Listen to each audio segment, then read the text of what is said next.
নমস্কার, public news next চ্যানেলে আপনাদের জানাই স্বাগতম। সংবাদ পড়ছি আমি রবি।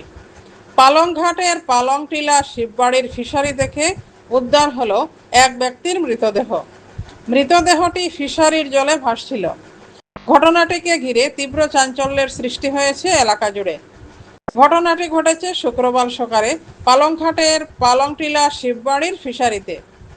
ঘটনাটির খবর পেয়ে এদিন প্রচুর মানুষ এসে জড়ো হন ঘটনাস্থলে। পালংঘাট ফাঁড়ির পুলিশ এসে মৃতদেহটি ফিশারির জল থেকে উদ্ধার করে। এদিকে স্থানীয় একটি সূত্রে জানা গেছে, মৃতদেহটি পিংথল গ্রামের এক ব্যক্তির।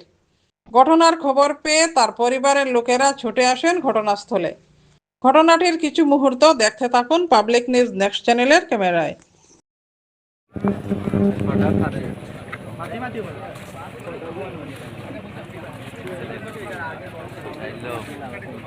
আমাদের পালংটিলার মহাদেববাড়ি ফিশারিতে একটি লাশ পাওয়া গেছে।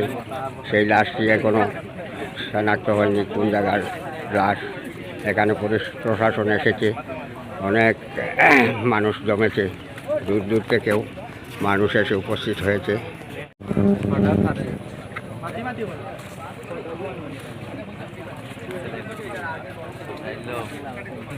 আমাদের পালংটিলার মহাদেববাড়ি ফিশারিতে একটি লাশ পাওয়া গেছে।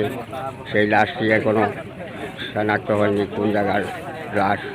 এখানে পুলিশ প্রশাসন এসেছে, অনেক মানুষ জমেছে, দূর দূর থেকেও মানুষ এসে উপস্থিত হয়েছে। দেখাইয়া পরবর্তী পা মারিও বন্ধ হয়েছে বন্ধ করতে মানুষ পালন করিতে